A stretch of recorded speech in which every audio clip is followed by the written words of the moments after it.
I worked at a fast food chain back in the 90s, fresh out of high school. At first, it felt like any ordinary job. Long hours, endless fryers, the smell of grease and soda. But that all changed one night when I stumbled upon something I wasn't supposed to see. The company was in the process of phasing out old denominational gift certificates, $10, $25, $50. The system was simple. If your order didn't reach the certificate's value, you'd get the remainder in cash. $5 worth of food on a $10 certificate, you got $5 back. Innocent, right? On the surface. My manager was in charge of destroying the old certificates. He claimed he had shredded every single one, but he lied. Late one night while closing, I noticed something odd. 2 massive boxes shoved into the far corner of the dry storage room. I almost didn't want to look, but curiosity pushed me forward. The boxes were overflowing with gift certificates that were supposed to be destroyed. I froze, my pulse hammering. These weren't just a few forgotten papers. They were hundreds, maybe thousands. I grabbed them, stuffed them into trash bags, and carried them to the dumpster. But later that night, greed whispered louder than caution. I returned to the dumpster, pulled out the certificates, and brought them home.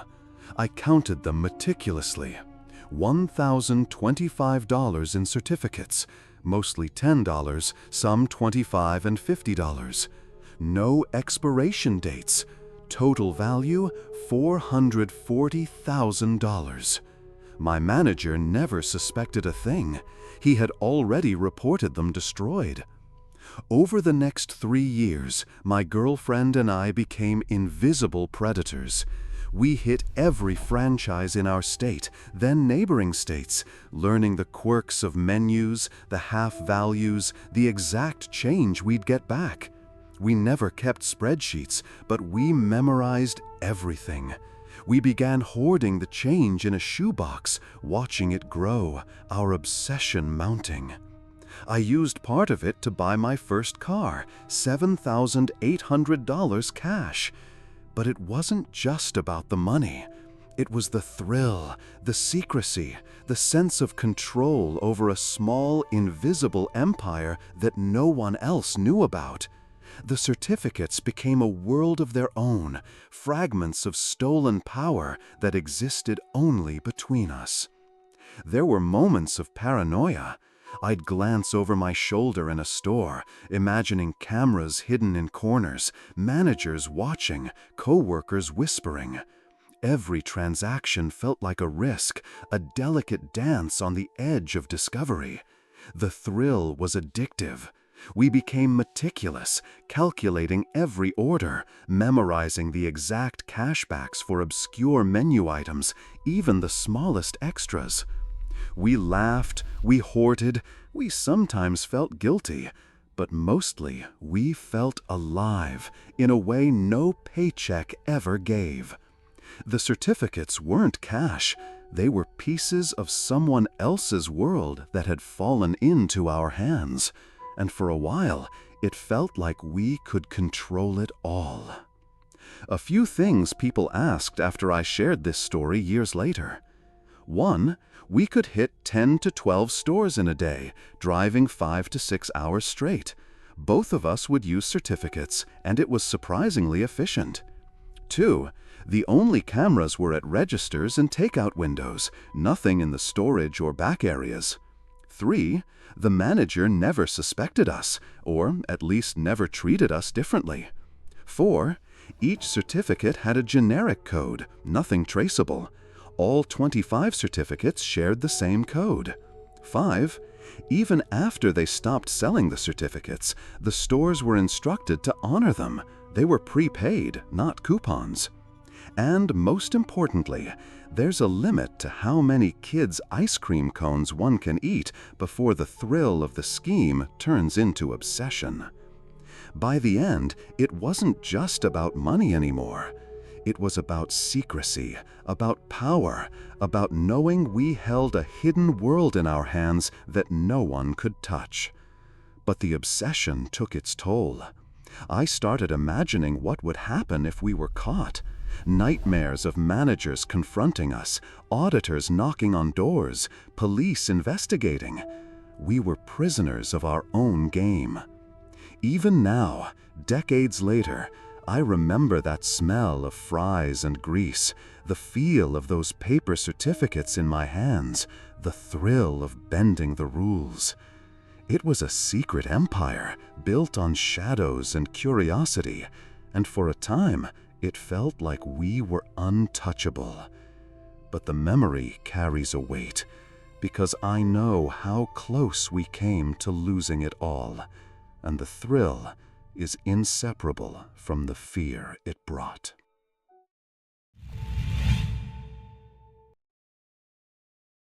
I had always known that marriage would be hard. Everyone warns you as you stand at the altar, but you don't truly understand it until you are trapped in its shadows, until the honeymoon glow fades and real life claws its way in. My marriage wasn't defined by one catastrophic event. It was a slow erosion, a creeping fracture of small betrayals, exhaustion, and relentless routine. The weight of raising 4 young children, the unyielding stress of work, the endless laundry, the scarcity of time, these cracks grew silently between us. The warmth once there had dulled, replaced by cold silences and quiet resentments that hung in the air like fog. Sometimes, late at night, I would lie awake listening to the house breathe around me. The soft hum of the refrigerator, the faint creak of the floorboards, every sound reminded me of the distance between us. I remembered the early days, when her laughter could light up a room, when our whispered dreams felt like promises carved in stone. Now, those memories felt like relics from a life that no longer existed. I won't lie, I had thought about leaving. Not seriously, not with the conviction to act, but in those moments when the weight of our life felt unbearable, I imagined a world without the sharp words, without the lingering hostility, without the invisible chains of our fractured home. And then she got sick. The cancer diagnosis hit like a freight train. Suddenly, the anger, the resentment, the frustrations, they all dissolved in the face of something unbearably real. But she changed too, not in the way I had imagined. Instead of softening, she lashed out, like a storm that had been bottled up for years, finally freed. She became cruel in ways I couldn't understand, picking fights over nothing, tearing me down whenever possible. One night, through her tears, she confessed. She was angry at herself, angry that she would leave, angry that she would make me a single father to 4 children under the age of 13. Her shame had twisted into venom, a storm that poured onto me without restraint. I bore it all, every cruel word, every cold shoulder, every wound she inflicted. I took it, because I loved her. I became her caretaker. I carried her when she lost the strength to walk, soothed her when she felt weak and ugly, wiped away her tears, whispered love into the darkest hours of her nights. I held her hand as the sickness ate through her, felt her trembling in my arms, and felt my own spirit splinter with every labored breath she took. Those months aged me 10 years in both body and soul. And then, as abruptly as it had begun, she was gone. I thought the worst was over.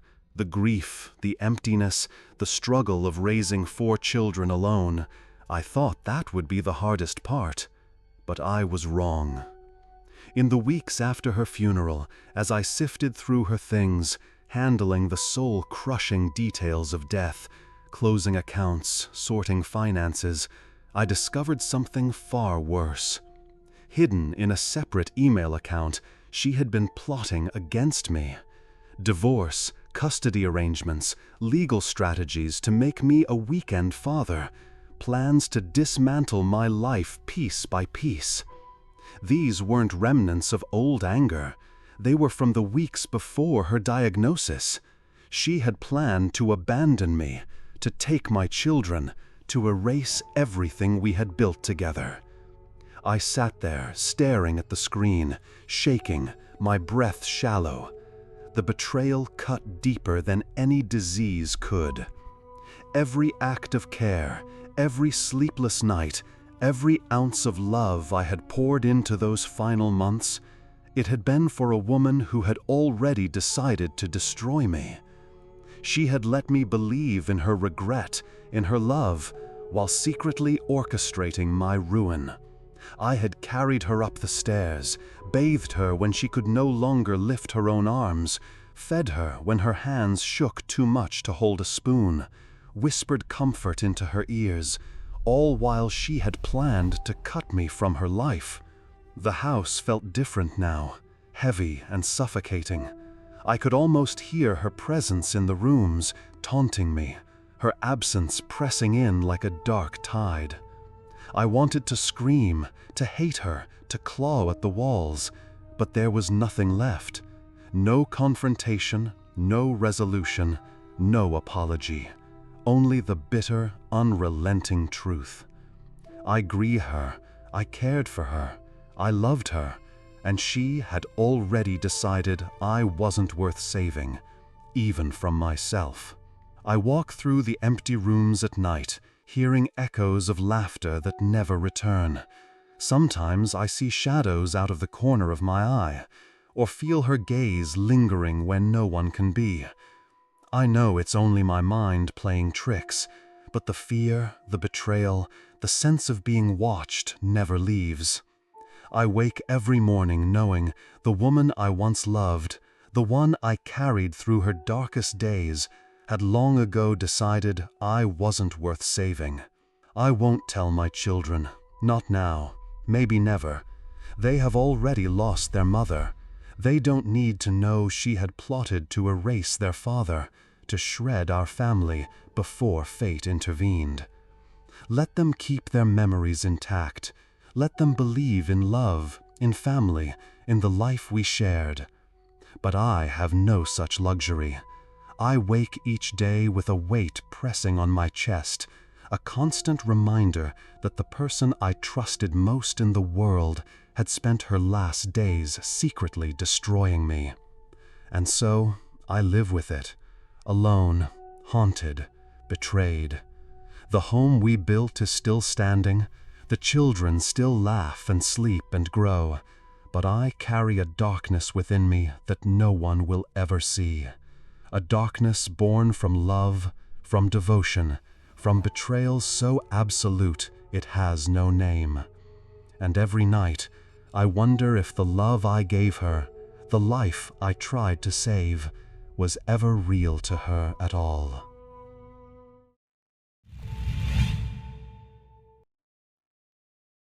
When I was 11, I lived in a cramped, cluttered apartment with my mom, stepdad, and younger sister. The building wasn't a traditional apartment complex. It was more like a large house that had been divided into 3 units. My family occupied the top floor, and 2 other families lived below. Both had children, but I quickly gravitated toward the girls in the bottom unit, aged 9 and 10. We were closest in age, and during long summer days, I spent countless hours at their apartment, while my mom slept through the day from working night shifts. Their home was chaotic, cluttered, and filled with stacks of toys, books, and what felt like a library of every Olsen twin movie ever made. It was overwhelming, almost suffocating, but I felt safe there, or as safe as a child could in that environment. The older girl once asked if I could spend the night, but her mother flatly refused. I didn't understand the strictness at the time, only the sharp edge of tension in her mother's voice. The first strange, uncomfortable moments began quietly. One afternoon, their father came home from work and asked me to sit on his lap while stroking my hair. I froze, unsure, and soon after, the mother, furious, sent me home. Even at that age, something in me knew it was wrong, but I didn't fully understand the danger yet. Then came the evening that would haunt me forever. It was just before sunset, and the girls and I played outside. The oldest asked me to sit by their bedroom window. "Just listen," she said. She didn't explain what I would hear. She only asked me to witness. I obeyed, heart hammering, my stomach tight with fear and confusion. Inside that room, the sound of her pleading carved itself into my memory. I heard her begging her father to stop. I heard her cries, her terror, every desperate word and sob. Time stretched endlessly, each second heavier than the last. I could feel my body frozen, my mind screaming, but I didn't know how to act. And then my stepdad called me home for dinner, breaking the horrifying spell of that moment. Sitting at the table, 11 years old, I felt sick to my soul. I was frozen, unable to move, unable to speak. My stepdad noticed, gently pressed me, and I finally told him everything I had witnessed. That night, we spent hours at the police station. In the following days, the man was arrested, tried, and sentenced to 12 years for the assault of his 2 daughters. I never had to testify. He pleaded guilty. The girls were gone soon after, and I never saw them again. Their names have faded from my memory, but the man's name, the horror he caused, remains indelibly etched in my mind. Years later, curiosity compelled me to look him up online. I searched for any record of his time in prison, any trace of the girls, anything about what became of them. What I discovered was shocking. After his release, the man was burned alive in his own home by a woman. The article didn't clarify if she was related to him, but the thought lingered. Perhaps someone he had harmed took justice into their own hands. Even now, I cannot escape the memory of those cries, the helplessness of being a witness, the weight of knowing what evil lurks in the world. I think of those girls, of their fear, and hope that they somehow found healing, somewhere far from that house. But the trauma lingers. The injustice of how little time he served compared to the lives he destroyed, it never feels enough. 6 years per child? 12 years total? It is meaningless against the suffering, the fear, the stolen innocence. That man's name is the only thing I will never forget, and it will stay with me for the rest of my life. Even as an adult, I can feel the echoes of that apartment, the cluttered rooms, the piles of movies, the smell of stale air, and the sharp edge of fear that never left me. I carry it with me every day, a constant reminder that evil can hide behind ordinary walls, behind familiar faces, and that sometimes children bear witness to horrors no one should ever endure.